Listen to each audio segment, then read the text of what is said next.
Now, Season 5 has been out for a few days now, and I think it's time for my early Season 5 tier list. Now, before you skip to the end of the video, I just want to quickly talk about how I make these tier lists. When it comes to making these tier lists, what I do is take data from the previous season, so that would be Season 4.5. I apply the changes that were made in Season 5, get a feel of what characters are performing well in comparison to others, then I make my tier list. Now, I do also want to preface that no tier list is perfect.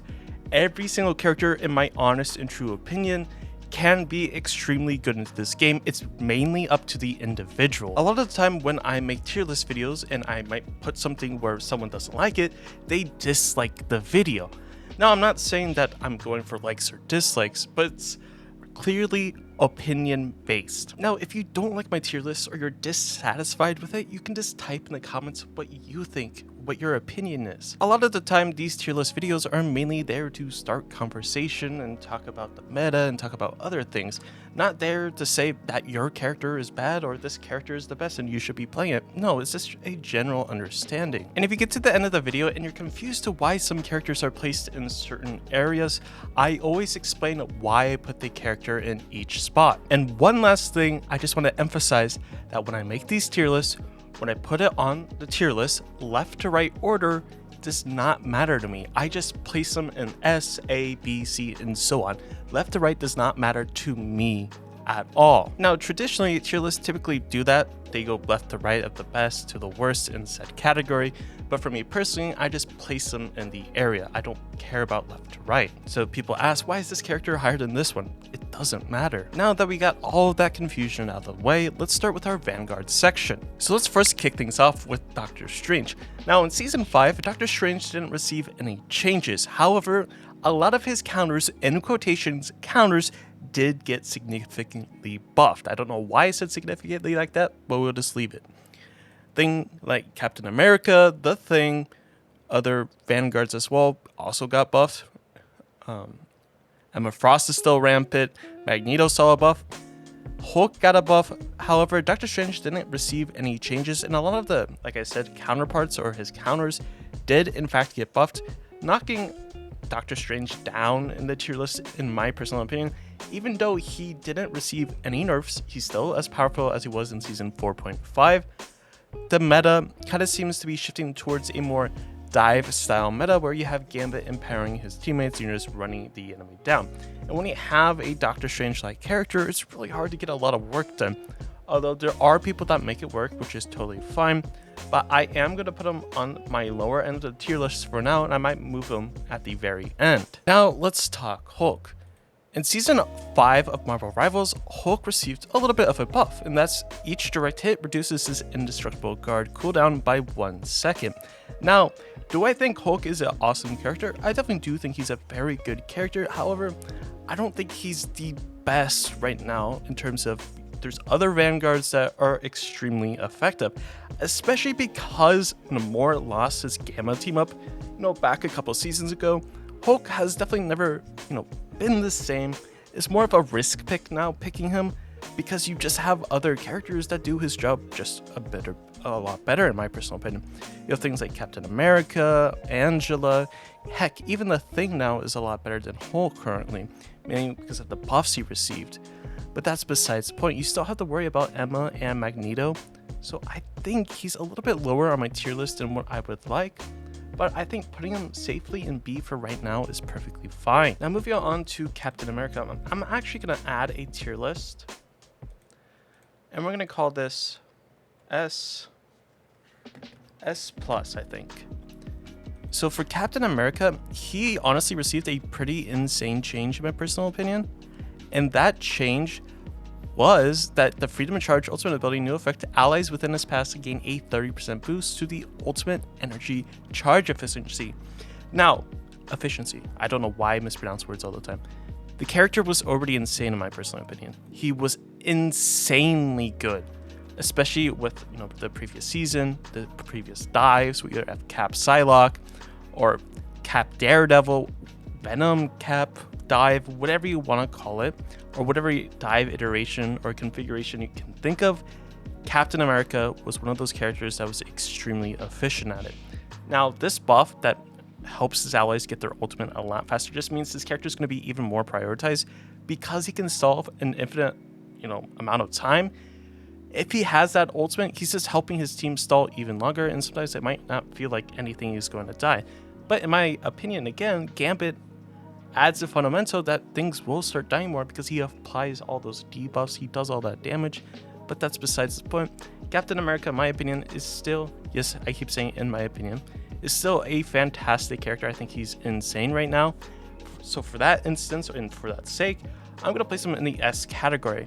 I don't think he's the best in-slot tank, but I do think he is a very high contender of being one of the best Vanguards this season. Now moving on, we come to Groot. Now Groot got an insane new effect.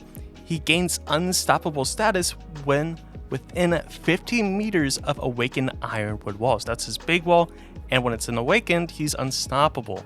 That is a pretty massive change, especially if you're playing Groot into Wolverine.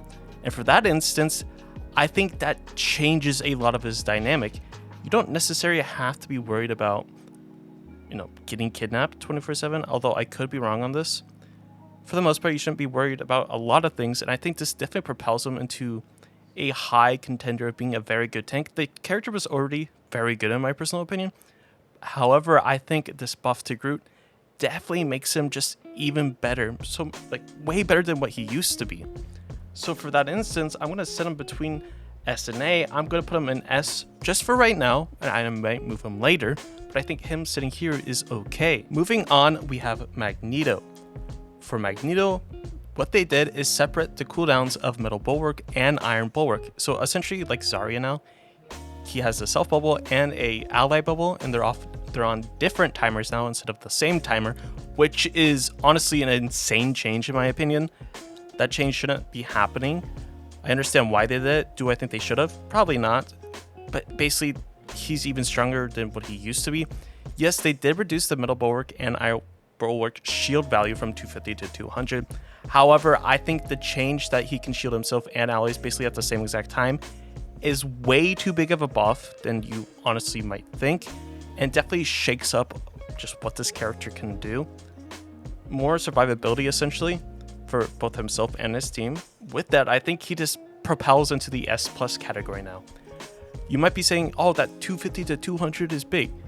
Yes, but the fact that he can shield himself and ally is just way too insane to not even talk about. Moving on to Peni Parker. Now, Peni got an insane change. I don't know why they did this. Allies and Peni's cyberwebs now receive the same healing over time and a movement boost effect as her. The movement boost for allies is 25%, healing is 15 a second, and ally excess healing converts into bonus health up to 25. Peni is basically sort of a pseudo healer now, if that makes sense. Basically, the character went from mediocre, but in some other people's opinions, a very good character, to even better now. This dynamic allows her to really put the pressure on, especially in defensive sided comps and you're holding defense. For instance, if you're playing Midtown or Central Park, you're holding defense. Running a Peni Parker is probably going to be a big option now. I feel like a lot of characters are not going to be dying, especially if Gambit gets banned out. I think putting Peni into, my opinion, a highly deserved spot is definitely to be think about. I think I'm going to put her A, actually.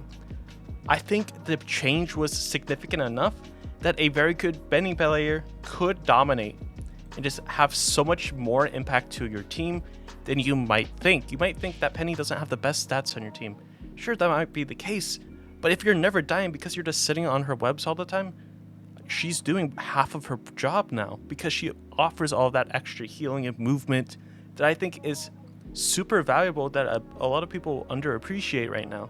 So I think sitting her in A is perfectly fine. Moving on to Thor. Thor is in an interesting spot right now. I don't think he's insane. I don't think he's terrible. I don't think he's the worst tank anymore, in my opinion, for this specific season. We're not talking about previous seasons. In this specific season, I think he's a lot more valuable than people might think. And I think I'm glad that this character is finally getting the limelight that he so desperately deserves. However, I don't think he's A status. I'm thinking more like B, personally. Now, I'm not saying that the power level of Hulk and Thor are the same, but I'm saying, well, that is kind of what I'm saying, but I'm saying that's kind of where they're sitting right now. I might move Strange around like I was talking about earlier, but this is kind of what I'm thinking with Thor right now. Moving on to Venom. In season 4.5, we saw some insane changes to Venom, and those changes has still carried over to season 5, which is a little bit surprising, but I think it's perfectly fine. The character definitely requires a decent amount of skill to be insanely strong with and to put up insane numbers. That being said, I don't think the character hasn't put himself below the S tier category. For right now, I want to be putting him in the S category because I think that is truly what the character deserves. Now, moving on to Thing. This is where things get, no pun intended, things get a little bit interesting. So his embattled leap, it removes damage reduction from single leap target. It now grants 20% damage reduction to allies within 5 meters of his landing point. He also got a reduced damage reduction to self from 25% to 20. Now that is a slight nerf. However, he now grants allies within 5 meters that damage reduction, which I think is a massive change. Also, Battle Blitz, it removes the damage reduction from himself, but it now applies a 20% of vulnerability to all enemies within 5 meters of his landing point, which is honestly insane. Imagine you ult the enemy team as Groot, and for whatever reason, you're playing Groot and Thing. Not the best comp, but for whatever reason, that's just hypothetical.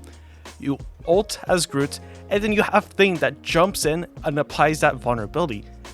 Regardless, even if there are in a Groot ult, and typically everything dies in a Groot ult, regardless of that, I think that extra damage or vulnerability is massive. Another thing, they reduce the Stone Haymaker base damage from 90 to 55 and remove the 50 bonus health. And instead, he deals up bonus damage equal to 8% of his enemy's max health per hit, and he gains bonus health equal to damage dealt up to 100. Now, I think this change is enough to propel this character up extremely high. For right now, I'm going to put this character in the A tier. I can maybe move him up S. I think Vanguards for this season are actually in a pretty decent spot, at least in my personal opinion. But for right now, we're putting him A. Moving on, we come to Emma Frost. Now, Emma Frost didn't receive any changes in Season 5. Before anybody says anything, the character is still completely broken, still completely overpowered. The character still one-shots people. He can take a full HP Groot and put him to 0 HP in a matter of seconds, just on her alone. And look, you can argue all you want, the character is just truly insane still. So I think we're just going to put her S+. Then I do just want to quickly add Angela. I think Angela is a very good Vanguard. It's essentially a mini Groot mixed with Dive Tank mixed with Wolverine, if that makes sense. I say Groot because of the ultimate, and I say Wolverine because you're going in and kidnapping somebody. I don't think Wolverine right now is in the best state, even though he did get somewhat of a buff. I think because everything is so hyper mobile right now, and because we have the cleanse from Gambit and pull from Invisible Woman, and Invisible Woman is so strong right now, I think all of those factors just puts Wolverine down. However, if you're a Wolverine player, I think you can pick up Angela extremely easy because it's still some of the fundamental core concepts. Going in, grabbing someone, bringing them to your team with some extra fluff that you had to make space, be annoying, and that. Pretty much Wolverine, essentially. But I think Angela sits S tier. I think that's perfectly fine. Moving on to the duelist section, we have Black Panther for the very first character. Let me add a row below, and let's put a sad face.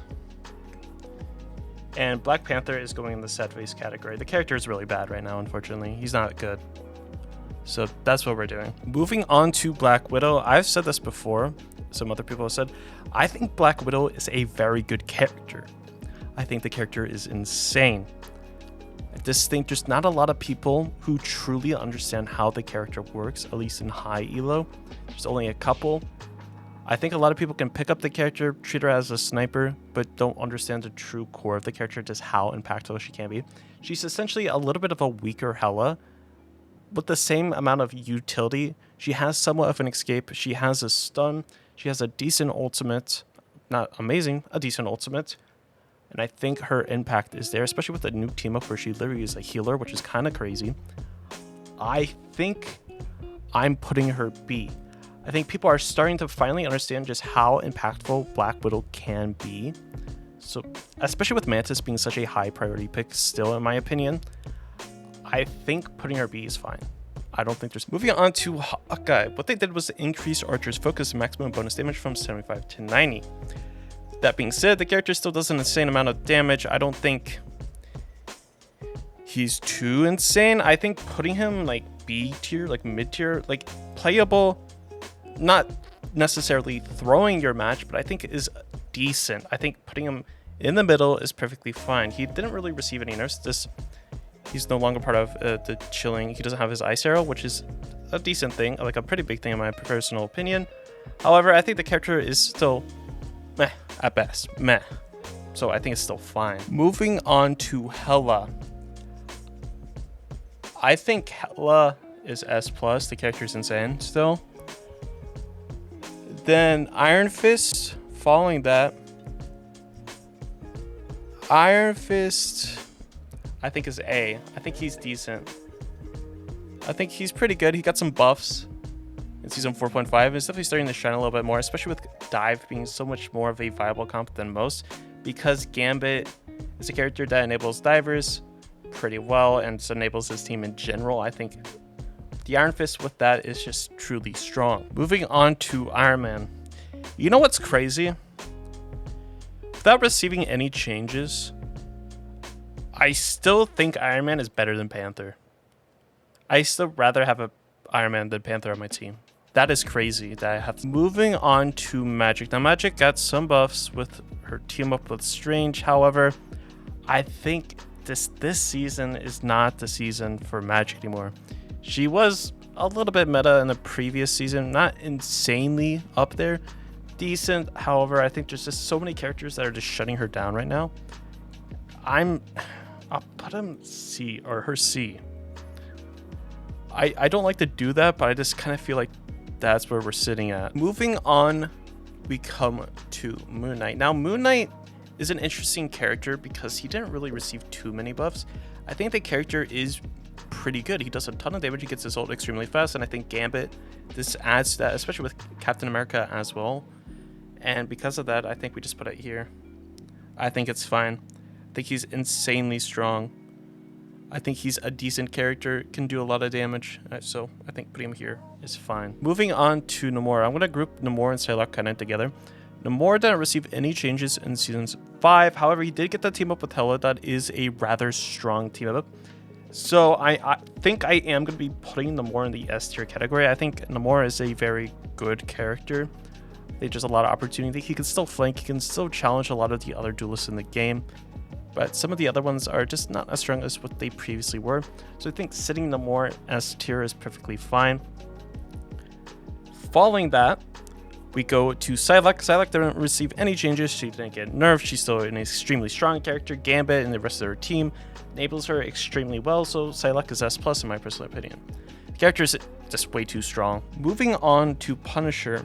Now, Punisher got the anchor buff removed, or the anchor team up bonus removed, but I think the compensation buffs to this character were fine enough to make him better than some of the other characters in the game. I don't think he's amazing as he once was, you know, a few seasons ago where everybody was playing him. I think he's sitting A tier, and that's kind of where I'm going to be placing him. Now, Scarlet Witch. I think Scarlet Witch is D tier still. I don't think she's good at all still. But I think she is still better than Panther, unfortunately. Spider-Man. So Spider-Man, he got a buff to make his combos a little bit better. He can kill 275 now, which is nice. I think the buff was needed because the character was unfortunately just really bad. Despite what anybody says that, oh, he can one-shot people, he can pull them off the map. That's just the nature of the game. There's a lot of stuff that one-shots you in the game. Yes, Spider-Man's annoying, but it is how it goes. I think he sits this season 5 right now, in the B tier. Because I think characters, like I said, Gambit and other characters just enable him a lot, so he's a lot more prevalent, can be picked up a lot more. But I don't think he's going to be on par as some of the other characters. Moving on to Squirrel Girl. Squirrel Girl got a buff where she does 10 more damage now with her shots. The buff wasn't super significant, but I do think she is stronger than Iron Man at this point, which is kind of crazy. C tier is kind of where I'm thinking with her, so that's kind of what I'm going with. Now, Starlord. Starlord didn't receive any changes in Season 4.5. He was a little bit weaker than some of the other duelists when you're not running triple support, but again, because of the introduction of Gambit, I think it just propels the character up even more. So I think he's not S plus category anymore, but I think we're still looking at S category. I think the character is truly strong, definitely takes skill, in my personal opinion. Yes, in my personal opinion, I keep saying that, but I think sitting S is fine. Now, moving on to Storm and Winter Soldier. I think Storm, the buffs were nice. However, I think the biggest thing, a lot of people pointed out in my comments that her lack of mobility is what really hinders this character's ability to truly shine. I think we're sitting at B tier. I think the character is good. Yes, hold on. I think the character is very good. Enables your team. You can be extremely good with Storm and do extremely well. That's perfectly fine. But in terms of actually being the best in said slot, I think we're sitting more at the B tier category.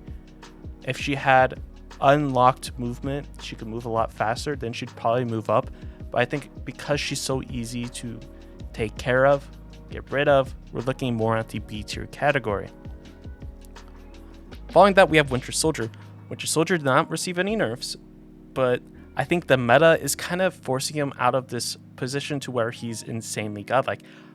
That being said, I think the character is still insanely godlike. I think the character is still insanely strong. But I think the character is going more to an A tier category because we're going for these more hyper mobile duelists. Yes, Hela isn't super hyper mobile, but I think a majority of these just kind of out move him. But that being said, I think having a Winter Soldier in the back pocket, a sneaky Bucky in the pocket, still a pretty good thing to keep in mind. So I think we're sitting him at the A tier. Wolverine. So they increased his Savage Claw's percentage damage. Basically, they made him more of a tank shredder than he originally was, which is good. But with that being said, I think there's characters that kind of make him significantly worse. You have characters like Angel that kind of just does his job better, even though Wolverine is a good character.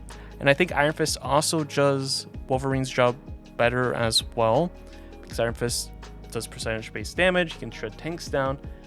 I think Wolv is still extremely good, but I don't think he's as good as that one season where he was just Wolv. He was insane. I think we're sitting more at the middle tier category for the most part. You're only picking it for 1 or 2 plays for the most part, but that's kind of what I'm looking at.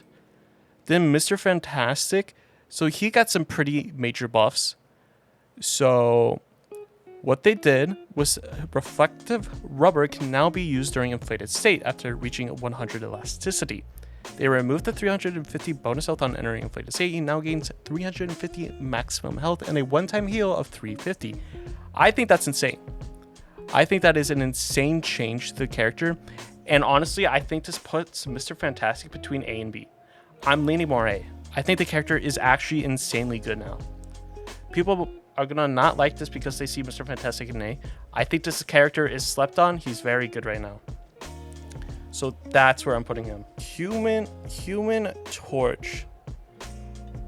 I think they took this character and shot him in the back. This character is terrible right now, unfortunately, just to put it bluntly. I think we're putting him D. I don't think he's good at all. He's very bad right now.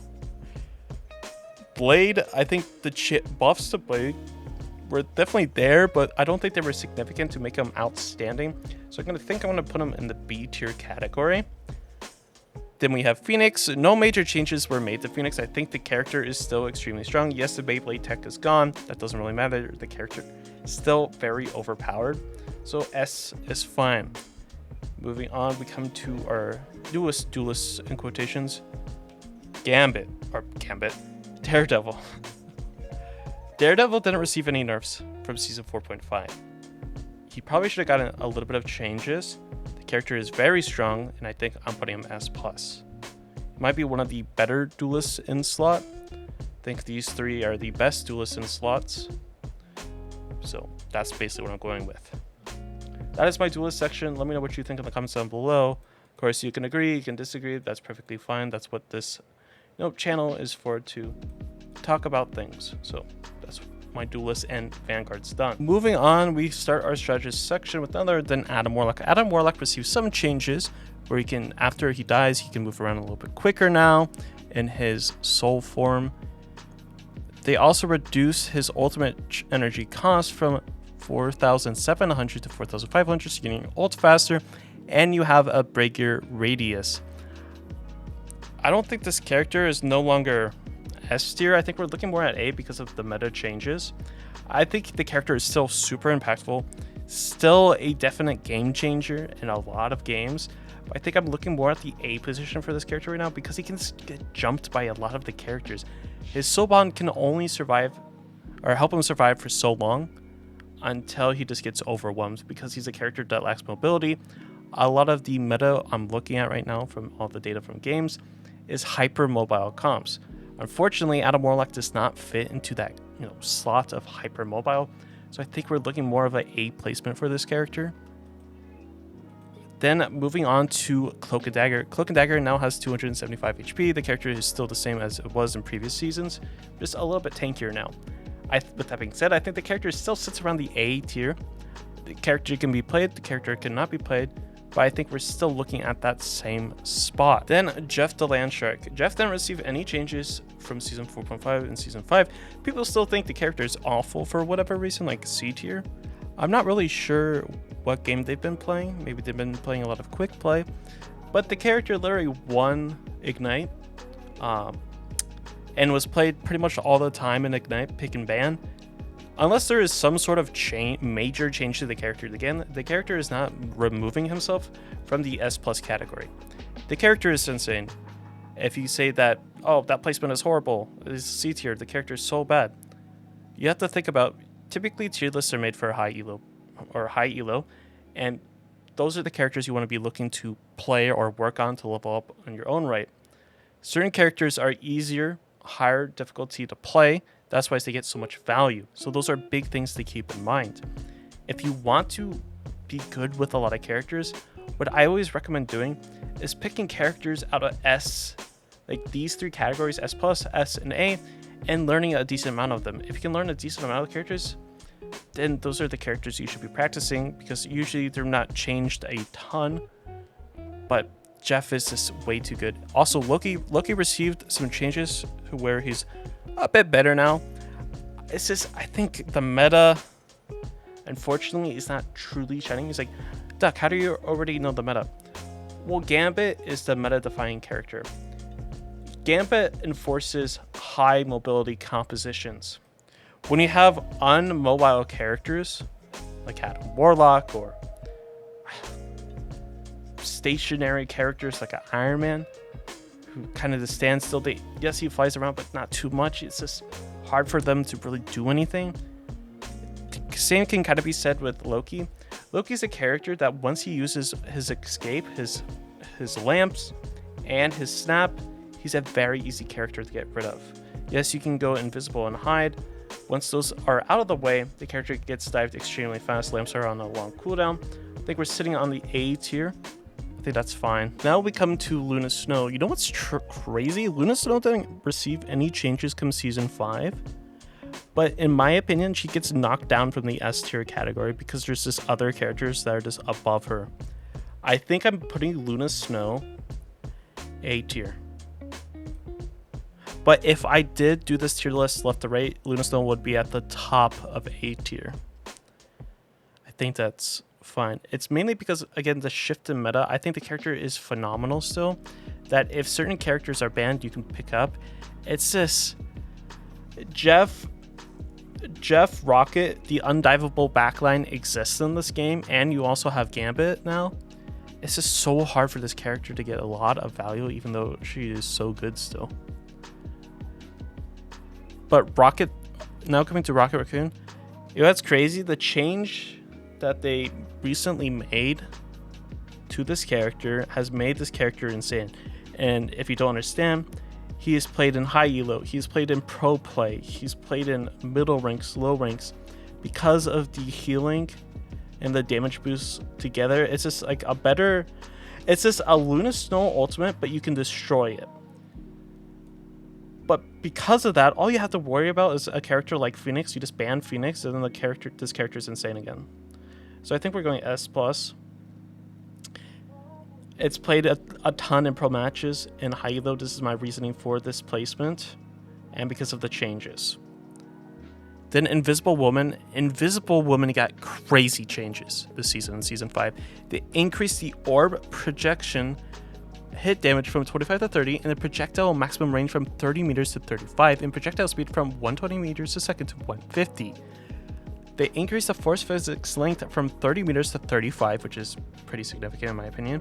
And the Guardian Shield new effect is, if no Guardian Shield is present, you can press the recall button and it deploys the shield in front of you.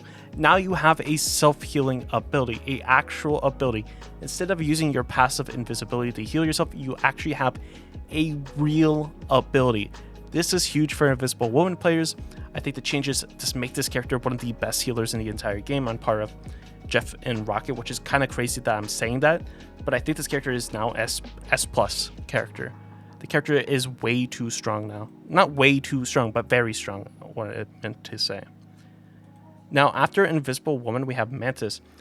Again, Mantis didn't receive any nerfs, but I think the meta change, the shifting of the meta with the introduction of Gambit, and the other changes to certain characters put this character down a couple tiers, in my opinion. It's just so many of these characters got insanely different buffs that just outshine the others. I think Gambit kind of replaces Mantis, but Gambit just does more, unfortunately, than Mantis. Yes, Mantis gives that damage boost, but I think it's a fine trade-off when you're doing the healing reduction, where Gambit literally just does everything Mantis does, except for the damage boost, but better. So that's kind of the reasoning of everything. Now, after Mantis, we have Ultron. The Ultron nerfs in previous season really just shut down this character, the healing one especially, because you would play that all the time because how impactful it was. The character still does a ton of damage.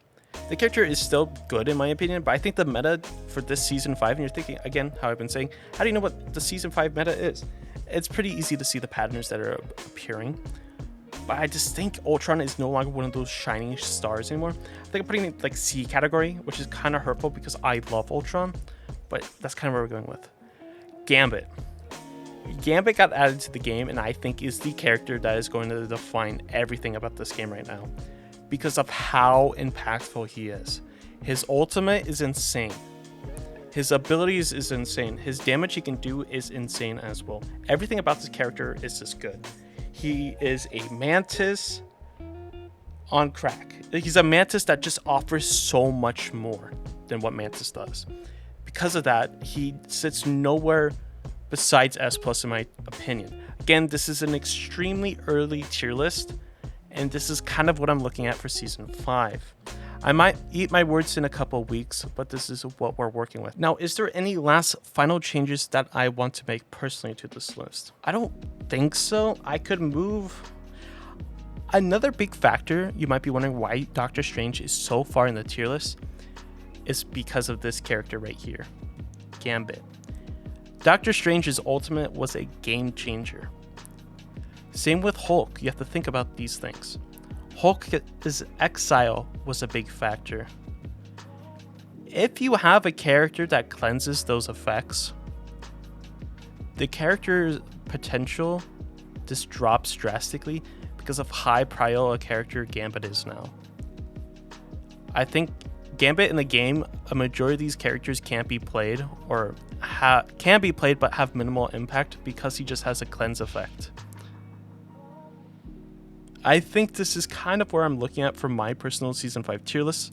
Again, everybody can have different tier lists, which is perfectly fine. That's the power of the internet. Everybody has their own opinion, and there's nothing wrong with having a different opinion. That's what my channel is for, to bring, higher level thinking to you guys all. And of course, if you don't like this, that's perfectly fine. But regardless, hopefully you found this video helpful in any way, shape, or form. If you did, make sure to hit that like button. Make sure to subscribe to the channel if you're new and you haven't done so already. We're going for 50,000 subscribers before the end of the year. We're almost to that goal already, and I can't thank you all enough for all the support this year. But that's enough about that. I hope you have a great and safe day, and I'll catch you in the next one.